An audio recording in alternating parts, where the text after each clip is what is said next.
मुझे एक बात बहुत जिस प्रकार से आपने देखा होगा पिछले कुछ दिनों से वेस्ट बंगाल में तृणमूल कांग्रेस के नेता ने बिल्कुल आतंक मचाया हुआ है। भाजपा के झंडे लगाए उसको मार रहे हैं, भाजपा का नाम ले उसको मारा जा रहा है। बिल्कुल लोकतंत्र की हत्या करी जा रही है और उनके समर्थक को बोलने को तैयार नहीं है। सपा बसपा कांग्रेस किसी आदमी ने एक शब्द नहीं बोला। ये हालत केरल में भी है।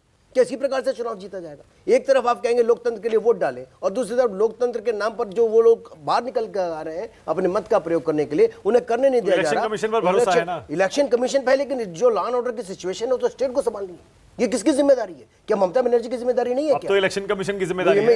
इलेक्शन कमीशन की जिम्मेदारी चुनाव कराने की है, लेकिन चुनाव के दौरान लॉ एंड ऑर्डर की जिम्मेदारी भी एक समझ लीजिए इलेक्शन कमीशन की। आप इलेक्शन कमीशन में जाएंगे, उसकी जान वापस कर सकती है टीएमसी कार्यकर्ता।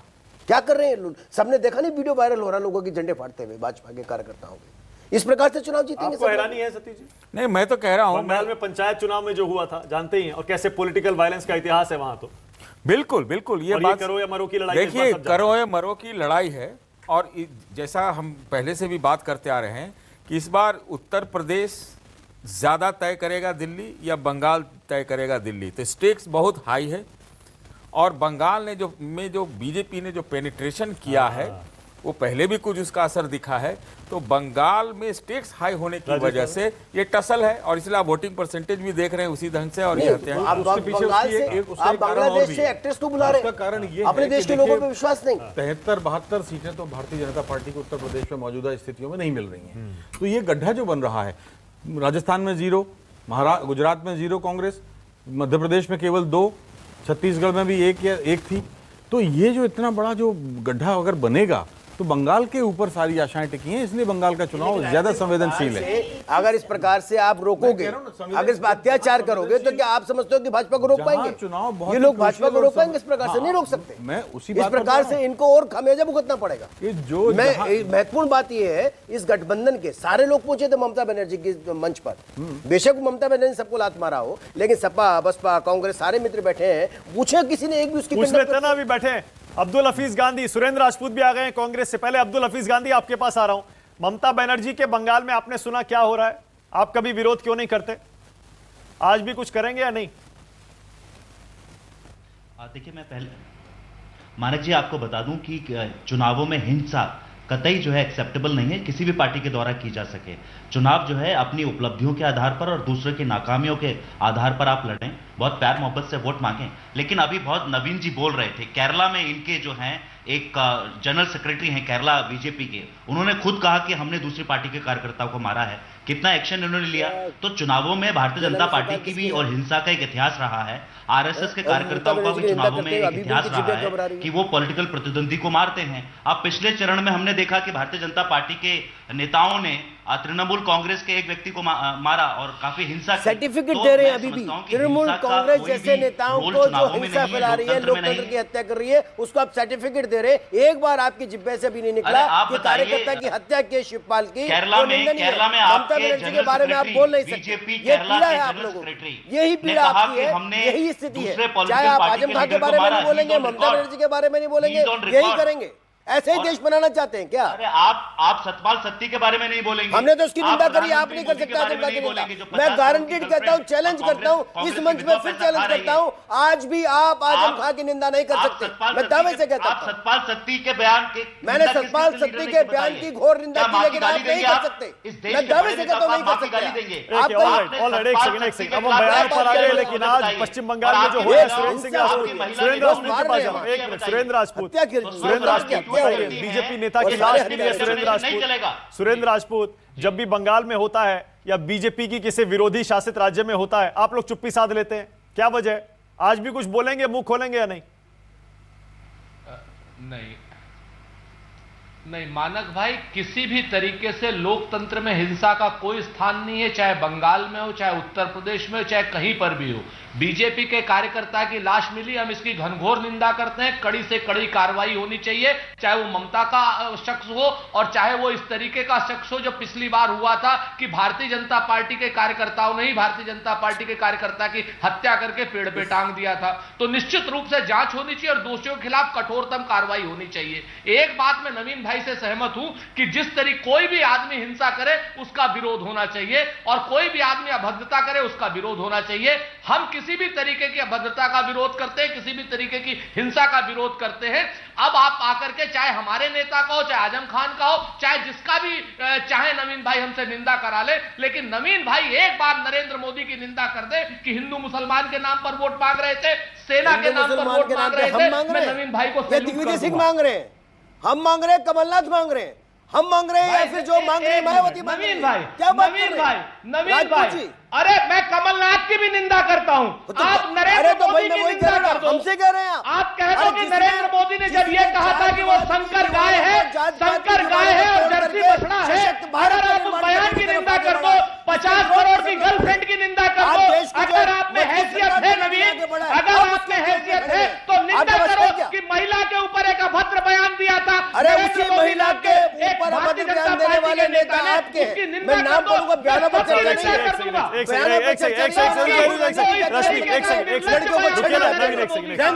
हम देखिए गोल गोल घूम रहे हैं। एक सेकंड। धर्म और जाति की राजनीति करने का आरोप कोई एक दल दूसरे पर नहीं लगा सकता। साध्वी प्रज्ञा को आपने क्यों टिकट दे दिया बताइए?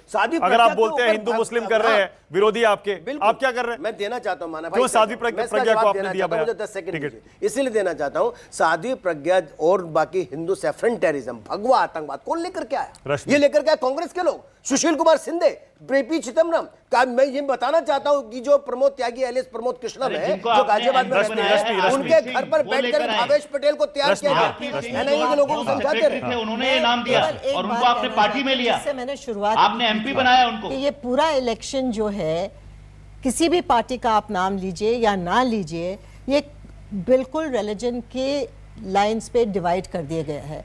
कभी आप कहें कि इसका नाम लिया, कभी अली का नाम लिया, कभी जिन्ना का नाम लिया, उन्होंने सैफरन टेरर की बात की, ये सारा इसी चीज़ को फीड इन करता है।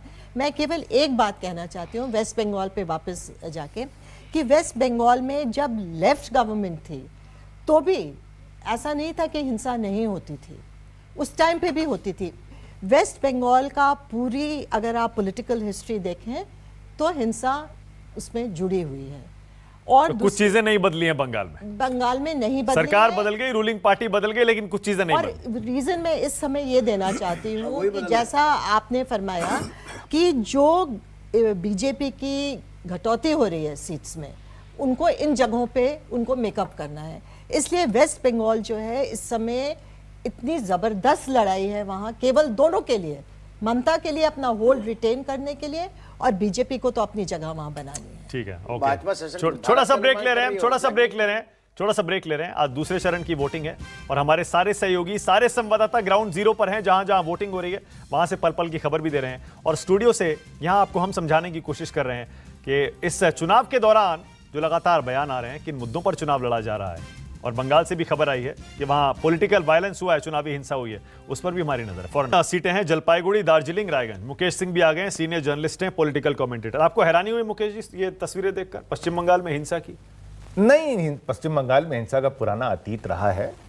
हिंसा पहले भी वहाँ होती रही है, इस तरह की वारदातें होती रही हैं और वहाँ ये मैं इसको कुछ अनयूजुअल नहीं देखता। कुछ और इसीलिए शायद विरोध कोई करता भी नहीं इतना, क्योंकि पश्चिम बंगाल में हो रहा है। बाकी जगह अगर पॉलिटिकल वायलेंस होता है, खूब हल्ला होता है। उसका एक कारण ये भी है कि सीपीएम ने दरअसल जिस तरह की चुनावी राजनीति, जिस तरह की सियासत शुरू की थी अपने जमाने में, ज्योति बसु के बाद, बुद्धदेव भट्टाचार्य के आने के बाद, नहीं, दूसरी वजह ये भी है ना, अब वो वही उनको रिप्लाई करके सत्ता में आई थी और उसी के मंच पे लोकतंत्र की दुहाई देने के लिए सारे विपक्षी दल के नेता पहुंचे थे। और आज वो लोकतंत्र की हत्या हो रही है, सब चुप है, उनको लोकतंत्र उनका कोई दूसरा है, अपनाने पड़ेंगे। वो टीएमसी कहीं रिप्लाई कर रही है उसी भाषा का जो सीपीएम ने। लेकिन मुकेश एक सेकंड, मुझे जवाब नहीं मिला। मैं कह रहा हूं अगर किसी तरह विरोधी विपक्षी नेता के की हत्या करके उसका शव पेड़ पर टांग दिया जाए, सीधे सीधे तो तानाशाही चल रही है, लोकतंत्र की हत्या ये है सही मायनों में। हम आवाज क्यों नहीं बैठे हैं? हमारे साथ सुरेंद्र राजपूत बैठे हैं, उनकी पार्टी कांग्रेस कभी आवाज नहीं उठाती पश्चिम बंगाल की हिंसा पर। ये बैठे हैं अब्दुल हफीज गांधी, समाजवादी पार्टी नहीं बोलेगी वहां पर। देखिए, पश्चिम बंगाल की हिंसा पर कुछ नहीं बोलते विरोधी, क्या वजह है? ऐसा नहीं, हिंसा है, वो उतनी ही निंदनीय, उतनी ही शर्मनाक, उतनी ही दुखद है, चाहे इसको ए करे या बी करे या सी करे।